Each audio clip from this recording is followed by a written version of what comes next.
बच्चे को भारत के अच्छे स्कूल दे दो, सारी दुनिया कहा करेगी कि विकसित भारत है। इसके लिए हमने आम आदमी पार्टी बनाई थी। दिल्ली में हमको मौका मिला, हमने दिल्ली में काम किया और जम के दिन रात मेहनत की। पंजाब में हमारी पार्टी को मौका मिला। पंजाब में हमारे मुख्यमंत्री जी भगवंत मान जी ने शुरुआत में कह दिया था कि हमारी पार्टी की पंजाब के लिए सबसे बड़ी प्राथमिकताओं में से एजुकेशन है। और मुझे बहुत फ़ख्र के साथ मैं कहते हुए बड़ा फ़ख्र महसूस करता हूँ इस बात को कि पिछले लगभग 3.5 साल के समय में पंजाब सरकार ने एजुकेशन में जितना काम किया है उतना पिछली सरकारों ने कई दशकों में नहीं किया। फॉर एग्ज़ाम्पल मैं बताता हूँ, 2022 में जब हमारी सरकार बनी थी तो मैं वहाँ के एजुकेशन मिनिस्टर साहब के साथ, हरजोत जी के साथ में बहुत सारे स्कूलों में जाता था। हम दोनों, मैं दिल्ली का शिक्षा मंत्री था, वो वहाँ के थे, तो हम दोनों घूमते थे स्कूलों में, वो भी दिल्ली में आ जाते थे। हम देखते थे बच्चे फर्श पे बैठे हुए हैं, टीचर्स नहीं हैं, कंप्यूटर्स नहीं हैं। लेकिन आज पूरे पंजाब में एक भी सरकारी स्कूल ऐसा नहीं है जहाँ बच्चे को फर्श पे बैठा हो पढ़ना हो, जहाँ बच्चे के लिए पीने का पानी ना हो, जहाँ बच्चे के लिए टॉयलेट्स ना हो, जहाँ बच्चे के लिए बढ़िया स्कूल बाउंड्री वाला स्कूल ना हो। ये हमने हासिल कर लिया है। और आज हम नहीं कह रहे, मोदी जी की सरकार तो आम आदमी पार्टी को कहीं गिनना ही नहीं चाहती, लेकिन उसके बावजूद मोदी जी की सरकार के नीति आयोग ने, नास के शिक्षा मंत्रालय ने नैस के सर्वे में पंजाब के एजुकेशन मॉडल को देश का नंबर 1 एजुकेशन मॉडल घोषित किया। तो काम हो रहा है तभी तो किया है, वरना फैक्ट्स मना नहीं कर सकते हो। अच्छा, पंजाब में बेरोजगारी और ड्रग्स को लेकर हमेशा खबरें आती रहती हैं। आपकी सरकार के सामने, भगवंत मान की सरकार के सामने, उनके सामने भी कई सारी चुनौतियां हैं। तो वो इस चुनौतियों को कैसे एड्रेस कर रही है? मुझे वहाँ भी लगता है कि ड्रग्स जैसी बीमारी को मतलब उसकी जड़ें एकदम गहरे से उखाड़ने के लिए आपको शानदार एजुकेशन चाहिए, जिस पे हमने काम करना शुरू कर दिया है। पंजाब के हर बच्चे को अच्छी एजुकेशन मिले, वो अच्छे रोज़गार बने, रोज़गार पैदा करे या नौकरियां करे, उसके बाद में वो ड्रग्स में जाएगा ही नहीं। पर ये थोड़ा सा धैर्य का काम है, तुरंत काम करने वाला काम पुलिस का है।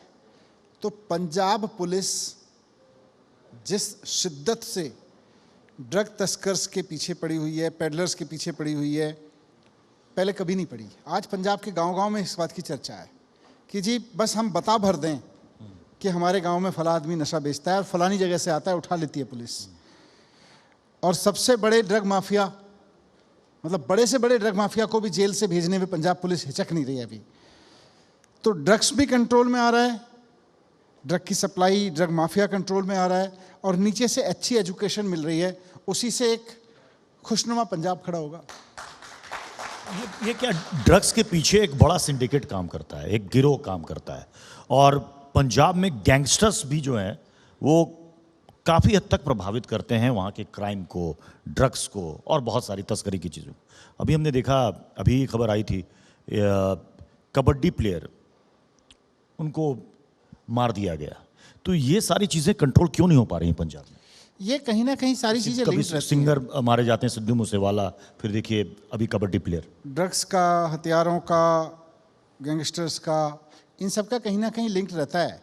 तो ये सब धीरे धीरे कंट्रोल में आ रहा है। और जितनी गैंगस्टर्स की वारदातें पिछले सरकारों में रही थी, आप डेटा उठा के देख लीजिए। और मैं कहूँगा कि असली गैंगस्टर को तो इन्होंने बंद कर रखा है गुजरात की जेल में, वहाँ से सारी सुविधाएं दे के चलवा रहे हैं उसका सारा कारोबार। वो पूरे देश में, दिल्ली में भी वो गैंग चला रहा है अपने, राजस्थान में भी गैंग चला रहा है, पंजाब में भी गैंग चला रहा है। और भारतीय जनता पार्टी ने उसको अपना दामाद बना के जेल में बिठाया हुआ है गुजरात की। उसको क्यों नहीं पंजाब पुलिस के हवाले करते? उसको क्यों नहीं ऐसी जगह भेजते जहाँ से उसको कोई फैसिलिटी ना मिले? पूरा बिश्नोई गैंग का कारोबार चल रहा है और ये उसको बिठा रहे हैं, वहाँ से सारी फैसिलिटीज़ दे रहे हैं। मतलब जेल से ही बैठ करके सब कुछ ऑपरेट कर रहे हैं। बिल्कुल कराया जा रहा है। अच्छा, आप पंजाब में, आपने कहा कि आपकी सरकार ने एजुकेशन में काफ़ी काम किया है, और आपने कहा कि क्राइम कंट्रोल करने में पंजाब पुलिस भी काफ़ी उसमें सजग है, सतर्क है, आगे बढ़ रही है। आप मान सरकार को अभी तक का जो कामकाज हुआ है, अगर मैं कहूँ कि 10 में से कितने नंबर देना चाहेंगे आप, कितना नंबर देंगे आप? देखिए, भगवंत मान जी पंजाब के हर दिल अजीज़ नेता हैं और बहुत लोकप्रिय हैं लोगों के बीच में। मैं जब भी उनके साथ जाता हूँ तो माएँ उनको दुआएं देती हैं। ऐसे मुख्यमंत्री को जिसके आसपास चलते हुए मैं देखता हूं कि कहां से कोई बेटी निकल के आती है, कहां से कोई माँ निकल के आती है, कहां से कोई नौजवान निकल के आता है, उनको आशीर्वाद, उनको दुआएं, उनको नमस्कार, प्यार दे के जाता है। ऐसे को तो 10 में से 10 नंबर, मैं तो छोड़ो, कोई विपक्षी भी थोड़ा सा ईमानदारी से देखेगा ना तो 10 में से 10 ही देगा। अच्छा, अभी पंजाब में विधानसभा चुनाव में तो थोड़ा वक्त है, लेकिन उससे पहले अभी लोकल बॉडीज के चुनाव हुए, वोटिंग भी हो गई। क्या उम्मीद है आपको, क्या आएंगे, क्योंकि नतीजे 17 तारीख को आने वाले, कल ही आने वाले। देखिए, मैंने कहा ना, एक ओवरऑल भगवंत मान जी को लेके, आम आदमी पार्टी को लेके, पंजाब के शहरों में भी, गाँव में भी एक अलग तरीके का प्रेम है। मान साहब से एक व्यक्तिगत रूप से भी, एक नेता के रूप में प्रेम है, और आम आदमी पार्टी की सरकार के कामकाज को लोग खूब पसंद कर रहे हैं। तो अभी हमने 2 उपचुनाव जीते थे, वहाँ पे एक शहर की सीट थी, एक टिपिकल ग्रामीण सीट थी। दोनों में हमें पिछले चुनाव से ज़्यादा वोट डाल के लोगों ने जिता के भेजा। और फिर अभी जिला परिषद, ब्लॉक परिषद के चुनाव हैं, वो भी चल रहे हैं। मैं भगवंत मान साहब से, क्योंकि वो उनकी सरपरस्ती में ही सारा चुनाव लड़ा जा रहा है, मैं तो पीछे से संगठन देखता हूँ। तो मान साहब से मैं बात कर रहा था, वो बता रहे थे कि आप क्योंकि उनके भी मिनिस्टर्स, एमएलएज, उनसे भी मिलके फीडबैक देते हैं, मुझे भी देते हैं। मुझे पूरी उम्मीद है कि हमें बहुत अच्छे से पंजाब के गाँवों से जनता का समर्थन मिलने वाला है। तो इसे 2027 का सेमीफाइनल जो बताया जा रहा है, गलत नहीं बताया जा रहा है, क्योंकि पंजाब में ज्यादातर विधानसभा सीटें पंजाब के ग्रामीण इलाकों से आती हैं। देखिए, सेमीफाइनल पता नहीं, मेरे लिए तो हर चुनाव फाइनल ही होता है। मैं उपचुनाव भी लड़ रहा हूँ, अपनी पार्टी को ये कहता हूँ, भाई किसी सेमीफाइनल फाइनल के चक्कर में मत पड़ो, ये चुनाव जीतना है, अगला चुनाव जीतना है, जो चुनाव लड़ रहे हैं वो चुनाव जीतना है, ऐसे जीतना है कि यही आखिरी है। आप तो कह रहे हैं कि भगवंत मान जी की सरपरस्ती में, लेकिन प्रभार आपके पास है, जिम्मेदारी तो सबसे ज्यादा आपकी है। पार्टी का काम देखता हूँ मैं, वहाँ पे पार्टी का काम देखता हूँ मैं। ये देखता हूँ कि सरकार ने जो वादे किए वहाँ के लोगों से, पार्टी ने जो वादे किए वहाँ के लोगों से, वो सरकार उस पर काम कर रही है कि नहीं कर रही है, काम ठीक से हो रहा है कि नहीं हो रहा है। जनता की अगर फीडबैक आती है तो मैं मान साहब तक, कार्यकर्ताओं के थ्रू मेरे पास आती है फीडबैक, मैं लेके जाता हूँ। अच्छा, पंजाब से चलते हैं अब गुजरात में। गुजरात में पहली बार आपकी पार्टी ने चुनाव लड़ा और आपने 5 सीटें वहाँ से चुनाव में जीती। उसके बाद बाई इलेक्शन में आपने फिर एक सीट जीती, जो आपकी सीट थी पहले ऑलरेडी। 27 में चुनाव, इस बार किन मुद्दों को लेकर गुजरात में उतरने वाली आम आदमी पार्टी? देखिए, गुजरात में, मैं तो गुजरात अभी जा नहीं रहा हूँ हाल फिलहाल, लेकिन जो मेरी पार्टी के मेरे साथियों से बात हो रही है और जो बाकी गुजरात से थोड़ा बहुत सेंस मिलता है, पिछली बार मैं चुनाव में गुजरात गया था, वहाँ पे एक बदलाव की दरकार तो है, लोग बदलाव तो चाह रहे हैं, लेकिन कहीं ना कहीं एक 27-30 साल से चलती आ रही सरकार के खिलाफ कई बार लोग बोलने में भी डरते हैं, कई बार खुल के बात कहने में डरते हैं। लेकिन उस सब के बावजूद जिस तरह से अभी लोग वोट दे रहे हैं, लोग निकल के आ रहे हैं, समर्थन दे रहे हैं आम आदमी पार्टी को, और उसका प्रमाण था कि आमतौर पे कहा जाता है उपचुनाव तो भाई जिसकी सरकार है, लोग उसके पक्ष में ही जाते हैं कि जिसकी सरकार है उससे काम करा लो। लेकिन और दूसरी तरफ कांग्रेस के जितने विधायक टूट के भारतीय जनता पार्टी में गए थे, वो एक भी सीट कांग्रेस नहीं जीती। आम आदमी पार्टी का विधायक जब हमने उपचुनाव लड़ा वहाँ से हटने के बाद, तो पिछले बार से ज़्यादा वोटों से हमने वो सीट जीती है। जनता ने और ज़्यादा वोट दिए कि नहीं, आम आदमी पार्टी हमको चाहिए। तो ये एक वानगी है गुजरात के एक मूड की। बाकी तो जैसा मैंने कहा कि हर चुनाव फाइनल चुनाव होता है, जब फाइनल आएगा तो खेलेंगे। अच्छा, पिछली बार 5, इस बार के चुनाव में, मतलब 27 के चुनाव में गुजरात में आप नंबर आगे बढ़ाइएगा या सरकार बनाइएगा? दिल्ली में जब हम लोग आए थे ना, हाँ, 28 सीटें हमारी आई थी, लोग हमसे ये पूछते थे कि 28 से नीचे जाओगे कि ऊपर जाओगे। यकीन मानो, हमें भी भरोसा नहीं था कि जनता इतना मूड बना के बैठी है कि 70 में से 67 सीटें देगी। जब जनता किसी के साथ भरोसा करती है ना, लोग हैं, भारत के लोग हैं, आम लोग हैं, आम लोग जब किसी पे भरोसा करते हैं ना, टूट के करते हैं। कोई बड़ी चीज़ नहीं है गुजरात के लोग अरविंद केजरीवाल पे इतना टूट के भरोसा करें कि लोग, हम और आप लोग सोच भी ना पाए उतना। अच्छा, पंजाब में जो चुनाव हुए लोकल बॉडीज़ के, 17 तारीख को रिजल्ट आने वाले, लेकिन उससे पहले कांग्रेस ने, शिरोमणि अकाली दल ने ये आरोप लगा दिया कि आम आदमी पार्टी ने वहाँ पर चुनाव में गड़बड़ी फैलाई है और मैनेज किया गया है। फिर चुनाव आयोग के पास शिकायत भी दी, 4 जगहों पर फिर से दोबारा से मतदान भी वहाँ पर हुआ, जबकि वहाँ तो बैलेट पेपर से चुनाव हुआ। देखिए, मैं जितना वहाँ देख रहा हूँ पंजाब में, भारतीय जनता पार्टी, शिरोमणि अकाली दल और कांग्रेस तीनों मिलकर चुनाव लड़ रहे हैं। वहाँ पे 2800 सीटें हैं ब्लॉक समिति की और 350 के लगभग और 350 के करीब सीटें हैं जिला समिति की, जिला पंचायत की। आप देखो, आधी सीटों पर इन लोगों ने सहमति बना रखी है कि एक ही कैंडिडेट खड़ा करेंगे। जहाँ बीजेपी का कैंडिडेट है वहाँ एसएडी और कांग्रेस नहीं है, जहाँ कांग्रेस का कैंडिडेट है वहाँ अकाली वालों ने खड़ा नहीं किया, जहाँ अकाली वालों को कैंडिडेट मिल गया वहाँ पे कांग्रेस वालों ने खड़ा नहीं किया। इनको कैंडिडेट ही नहीं मिले वहाँ पे। आम आदमी पार्टी ने सारी सीटों पे कैंडिडेट खड़े किए हैं। और मैं तो क्या, मतलब मैं प्रभारी हूँ पंजाब का, मुझे तो खुशी तभी होगी जब सारी सीटें जीते हम, पर बहुत अच्छे बहुमत से हम जीतने वाले हैं। और इनको कहते रहने दीजिए, तो क्या कहते रहते। लेकिन चुनाव में गड़बड़ी को लेकर के तो बीजेपी के खिलाफ सारा विपक्ष एक है, लेकिन पंजाब में गोल पोस्ट चेंज कैसे हो गया? यहाँ तो सीधे आम आदमी पार्टी निशाने पर आ गई कि ये चुनाव में गड़बड़ी कर रही है। देखो, मैं तो बहुत क्लोजली इस इलेक्शन को देख रहा हूँ। वहाँ जितना ईमानदारी से आम आदमी पार्टी की सरकार ने चुनाव कराए हैं, आप रिकॉर्ड उठा के देख लीजिए। गोलियां चलवाते थे ये लोग, बूथ लुटवाते थे, कहीं कोई 24 तारीख मर्डर होते थे। आप देखो, भी 14 तारीख को चुनाव हुआ था, कोई एक वायलेंस की इस तरह की खबर आई हो जिसको आप ये कह दो साहब ये सत्ता पक्ष के लोगों ने कराई है। 2 गुटों के बीच, 2 कार्यकर्ताओं में कोई छोटा मोटी झगड़ा हो गया आपस में, कोई छोटे मोटे, उसमें खबर छोड़ दीजिए, वरना मर्डर कराते थे ये लोग। अगर इनके हिसाब से ना हो, ये अफसरों को किडनैप कर लेते थे। कोई अफसर कह दे कि भाई हमारे ऊपर दबाव है, बिल्कुल कोई दबाव नहीं है सरकार की ओर से और पार्टी की ओर से। यानी कि पंजाब में 1 वर्सेस 3 हो गया। आप कह रहे हैं बीजेपी, कांग्रेस, शिरोमणि अकाली दल एक हो गई है आम आदमी पार्टी के खिलाफ। आप डेटा उठा लो, मैं तो एक पार्टी हूं, आप डेटा उठा लो, डेटा बता देगा। 2800 ब्लॉक समिति की सीटों पर आम आदमी पार्टी के 2800 कैंडिडेट खड़े हैं। मैं बता रहा हूं आज भारतीय जनता पार्टी, अकाली और कांग्रेस ने कितने कितने कैंडिडेट किस सीट पे खड़े किए हैं, उसका डेटा उठा लो।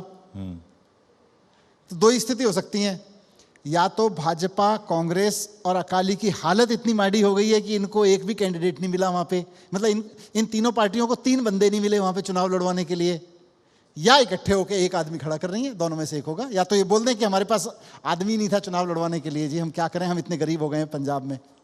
या तो ये मान लें, या ये मान लें कि हम तीनों मिलकर चुनाव लड़ रहे हैं। ठीक है। और अगर पंजाब में इस लोकल बॉडीज के चुनाव के नतीजों में बड़ी जीत होती है आम आदमी पार्टी की, तो इसका सेहरा आप ही के सिर पर बांधा जाएगा, क्योंकि आपने कहा कि तीनों एक साथ हैं और एक तरफ आम आदमी पार्टी, प्रभार आपके पास। आम आदमी पार्टी का, मैं जब पंजाब में ऐसे भी बहुत जाता था, हाँ। जब से मैं प्रभारी बन के गाँव-गाँव घूमा हूँ, प्रत्युष जी, बहुत मीटिंग्स में मैं बैठ के इमोशनल होता हूँ। मैं किसी गांव में जाता हूँ, किसी कस्बे में जाता हूँ, वहाँ लोग मिलते हैं। सर, मैं ना पार्टी में तब से जुड़ा हुआ हूँ, जब जंतर मंतर पे आंदोलन हो रहा था ना, मैं तब आया था, और तब से मैंने ये किया, ये किया, ये किया। मुझे लगता है यार कितनी शिद्दत से। तो आजकल वहाँ पे ना एक बड़ा इंटरेस्टिंग हो गया है कि मैं संगठन की मीटिंग करता हूँ, 100-200 लोग बैठे हैं, उनके बीच में मैं पूछता हूँ, समय होता है तो मैंने कहा अच्छा आप ये बताओ राजनीति में क्यों आए, कि भाई देश के लिए कुछ करने के लिए। फिर मैंने कहा देश के लिए कुछ करना है तो आम आदमी पार्टी में क्यों आए, दूसरी पार्टी में क्यों नहीं गए? बोले जी हाँ, अरविंद केजरीवाल और भगवंत मान है इसलिए आए। तो एक एक कार्यकर्ता जितनी मेहनत करता है, जितना प्यार अपने नेताओं से कर रहा है एक एक कार्यकर्ता, मुझे लगता है सेहरा उसके सर है, जीत का सेहरा। जी, दिल्ली एमसीडी चुनाव की बात कर लेते हैं। बाई इलेक्शंस हुए, आपकी पार्टी बहुत सीटें ज़्यादा गेन तो नहीं कर पाई, जितनी थी उतने वापस लेकर पाई। ये क्या मैसेज है कि क्या आम आदमी पार्टी लूज कर रही है दिल्ली में अपनी पकड़, या अभी समय है फिर से गेन करेगी, भाजपा को फिर से हटाएगी? देखिए, पिछले करीब 9 महीने में पूरी की पूरी दिल्ली को भारतीय जनता पार्टी ने फुलेरा की पंचायत बना के रख दिया है। मजाक बन गया है लोगों का। मतलब मुझे कई भारतीय जनता पार्टी के कार्यकर्ता मिलते हैं, आते जाते मिलते हैं, बोले सर हम भी ना बड़े फक्र से कहते थे बदल दी सरकार, हटा दिया केजरीवाल को, हम अपने रिश्तेदारों को फोन करते थे, अब हमारे रिश्तेदार हमको फोन करके पूछ रहे हैं इसीलिए हटाया था। तो जिन लोगों ने, बीजेपी वालों ने जश्न मनाया था कि केजरीवाल जी को हटा दिया और बड़े फक्र से अपने रिश्तेदारों को फोन करके बोला था, ऐसे मैं कोट अनकोट करके बोल रहा हूं, किसी बीजेपी के कार्यकर्ता का ही कहना है कि जी अब तो शर्म आती है जब हमारा रिश्तेदार हमसे पूछता है फ़ोन करके, यार इसीलिए हटाया था अरविंद केजरीवाल को कि तुम्हें रेखा गुप्ता जी कहीं जाएं तो AQI चिल्लाना पड़े। इसीलिए हटाया था अरविंद केजरीवाल को कि आपको एक ऐसी मुख्यमंत्री मिल जाए जिसको ये नहीं पता कि टेम्परेचर कैसे नापा जाता है और AQI कैसे नापा जाता है, जिसको AQI ठीक से कहना भी नहीं आता हो, बात क्या करेगी अफसरों के सामने वो बैठ के। तो बहुत ही मजाक बन गया है। एक्चुअली दिल्ली देश की राजधानी है। मुझे लगता है दिल्ली की सरकार में जो व्यक्ति बैठे, पढ़ा लिखा हो, ईमानदार हो, विजनरी हो, उसकी वो टेक्नोलॉजी से लेके उसको सारी चीज़ों की समझ होनी चाहिए। और देश की राजधानी को रिप्रेजेंट कर रहे हो आप, तो यहाँ तो मजाक बना हुआ है हर चीज़ का। यमुना साफ करने के नाम पे नकली यमुना को तालाब बना के खड़े कर देते हैं कि लो जी ये हम दिखाएंगे फोटो में, वो तो भला हो जनता का। उन्होंने सोशल मीडिया आज की तारीख में पॉपुलर हो गया वो कि देखो जी नकली यमुना बनाई जा रही है। वो AQI मीटर के इर्द गिर्द पानी के स्प्रिंकलर्स ट्रक वो घुमा के स्प्रे करा करा के शांत की जा रही है धूल वहाँ से, ताकि AQI नीचे आ सके। ऐसे थोड़ी सरकार चलती है। सरकार आई, हमने कहा भाई 2500 रुपये का वादा किया था, 2100 रुपये का 2500 का वो कहाँ है 2000 रुपये महिलाओं वाले, एक कागज़ में लिख के रख दिया, हाँ देंगे, आज तक नहीं मिले। सरकार आई, प्राइवेट स्कूल वालों को इन्होंने वादा किया था कि हमारी सरकार आने दो, हम आपको पेरेंट्स को लूटने की खुली छूट देंगे। कानून ले आए खुली छूट देने का। तो ऐसे सरकार चल रही है। लोग थक गए 9 महीने के अंदर अंदर कि ये क्या कर लिया हमने। अभी चूंकि पॉल्यूशन पर बात हुई दिल्ली के, इसमें एक बयान एक्स पर पोस्ट आया है दिल्ली के CM का। वो लिख रही हैं कि दिल्ली में प्रदूषण की समस्या का हम दिल्ली में रहकर समाधान निकाल रहे हैं, हम उनके जैसे नहीं हैं कि दिल्ली को उसके हाल पर छोड़कर हर 6 महीने में विपश्यना करने के लिए भाग जाएं। देखो आप उनके जैसे नहीं हो कि किसके जैसे नहीं हो वो तो आप जानो। दिल्ली के लोगों को तो चाहिए कि भाई मेरा बच्चा सांस ले तो मुझे हवा साफ चाहिए। आप किसके जैसे हो और किसके जैसे नहीं हो, अब जनता आपसे ये नहीं जानना चाहती। जनता ये जानना चाहती है कि मुख्यमंत्री की कुर्सी पे बैठे हो, पॉल्यूशन ठीक कर सकते हो कि नहीं कर सकते। पॉल्यूशन ठीक कर सकते हो तो कर दो, नहीं तो रिजाइन कर जाओ। आज रिजाइन कर दो, अरविंद केजरीवाल को जनता दोबारा ले आएगी, आज ले आएगी। अच्छा, लेकिन जब आप लोगों की सरकार थी उस वक्त भी पॉल्यूशन पर काफ़ी बहस होती थी, टीवी में काफ़ी डिबेट हुआ करती थी, अखबारों में, हर जगह। पॉल्यूशन लेवल के लिए कम करने के लिए आप लोगों ने भी काफ़ी काम किया, लेकिन कम नहीं कर पाए। यही लोग जानना चाहते हैं, क्या इसको दिल्ली वासी या NCR में रहने वाले लोग इसे अपनी किस्मत मान लें, अपनी नियति मान लें कि ये डिबेट और बहस चलती रहेगी और हम जिंदगी भर दिल्ली में इस सीजन में मास्क लगाए घूमते रहेंगे? देखो, भारत का मैनेजमेंट, भारत की व्यवस्थाएं और भारत की एक्सपर्टीज इतनी कमज़ोर नहीं है कि पॉल्यूशन से ना लड़ सके, लेकिन विल पावर चाहिए। और विल पावर सेंट्रल की भी चाहिए, आजू बाजू के स्टेट की भी चाहिए और दिल्ली की राज्य की भी चाहिए। खाली गाली देने से नहीं होगा। जब दिल्ली में अरविंद केजरीवाल जी की सरकार थी, ये गाली देते थे। अब आ गए ना सरकार में, अब सेंटर में आपकी सरकार है, हरियाणा में आपकी सरकार है, यूपी में आपकी सरकार है, दिल्ली में आपकी सरकार है, नगर निगम में आपकी सरकार है, LG आपका, DDA आपका, करके दिखाओ या बोलो नहीं आता करना। सारी चीजों को रोकेंगे। केजरीवाल कुछ करेगा तो रोक देंगे, केजरीवाल कुछ करेगा तो रोक देंगे। चलो जी, अब केजरीवाल को हटा दिया। अब केजरीवाल बाहर रहता था, केजरीवाल अंदर रहता था, केजरीवाल वहां रहता था, केजरीवाल ये करता था, केजरीवाल ये करता था। आप क्या कर रहे हो 9 महीने से? हटाओ ना पॉल्यूशन, जनता झेल रही है भाई। और सबसे ज्यादा रिकॉर्ड 700 कभी नहीं गया हमने कोई। आप बता दो, आप मीडिया में हो, आपके पास आर्काइव फुटेज पड़े होंगे। 2013 में पहली बार अरविंद केजरीवाल मुख्यमंत्री बने और 2025 तक रहे। 2013 से 2025 तक का एक वीडियो निकाल दो जहां AQI मशीन के आसपास छिड़काव किया जाके दिखाने की कोशिश की जा रही हो। एक वीडियो निकाल दो जहां नकली यमुना बनाई जा रही हो। उल्टा हम रात भर में, हमारे कार्यकर्ता, हमारे पार्षद, हमारे MLA, हमारे अफसर उस समय के रात भर घूमते थे सड़कों पे। कोई आदमी ठंड में ना सोया पड़ा हो, कोई पॉल्यूशन में ना मर जाए। धूल कंस्ट्रक्शन दिवाली पे हमने स्टैंड लिया कि नहीं भाई ठीक है, हमारा भी सेंटीमेंट है, हम भी त्यौहार मनाते हैं, लेकिन अल्टीमेटली हमारे बच्चों को पॉल्यूशन झेलना पड़ेगा। तो भारतीय जनता पार्टी पहले अपना स्टैंड तो क्लियर करे कि वो पॉल्यूशन कम करना चाहती है या केजरीवाल जी को गाली देकर खुश रहना चाहती है। अच्छा, आप लोगों ने तो इतना काम किया है पॉल्यूशन पर, अब ये सरकार कह रही है कि हम भी काम कर रहे हैं, थोड़ा वक्त लगेगा। लोग ये जानना चाहते हैं कितना वक्त लगेगा, कितना वक्त लगेगा। पहले कहा जाता था कि साहब पराली आ रही है, पराली आ रही है, पराली जलना बंद हो हमने गया। पराली कम कर दी, वहाँ पंजाब में कम हो गई पराली, इस बार तो 5% रह गई ये पराली। फिर भी पॉल्यूशन कम क्यों नहीं हो रहा, ये बताइए। हाँ तो आप लोगों के समय भी आप लोगों ने कोशिश की थी, छिड़काव किया आपने, ऑड इवन लाया, बहुत सारी आप चीजें आपने की, लेकिन उसके बावजूद पूरी तरीके से कंट्रोल नहीं कर पाए और आज भी वही हाल है। तो बताया आज की सरकार क्यों नहीं हो रहा। आपको क्या लगता है कहां कमी रह गई या कहां कमी है मैं- जिसको जानबूझ करके पाटा नहीं जा रहा है? जिम्मेदारी नहीं ली जा रही है। मैं बोल रहा हूं ना, हरियाणा सरकार, दिल्ली सरकार, उत्तर प्रदेश सरकार और केंद्र सरकार, चारों सरकारों को टेबल पे बैठ के कहना पड़ेगा कि हाँ हम जिम्मेदार हैं और हम कम कर रहे हैं। पहले तीनों को केजरीवाल मिले हुए थे, केजरीवाल की तरफ उंगली उठा देते थे, अब तो केजरीवाल नहीं है, अब कम कर करो ना।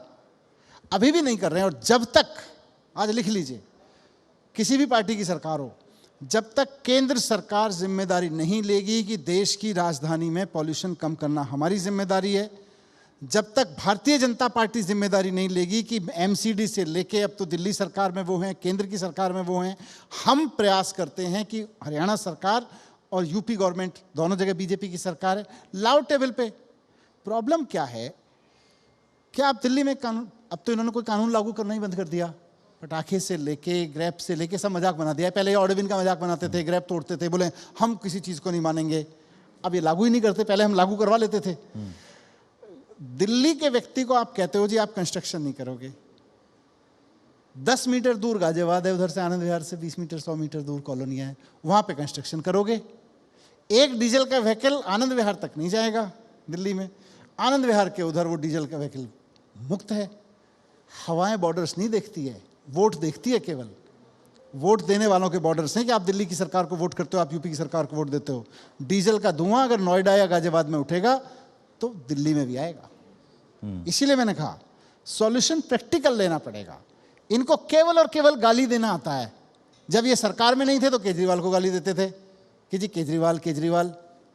अब जब ये सरकार में तब भी कहते हैं केजरीवाल केजरीवाल। भाई अब तो पॉल्यूशन पॉल्यूशन करो, जनता एक्यूआई चिल्ला रही है।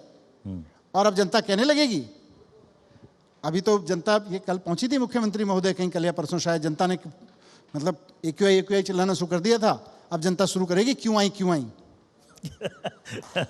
अच्छा, आपने कहा कि जब तक चारों स्टेट के मुख्यमंत्री टेबल पर ना बैठे तब तक नहीं होगा, तब तो फिर तो होने से रहा। क्यों भारतीय जनता पार्टी को करना नहीं है?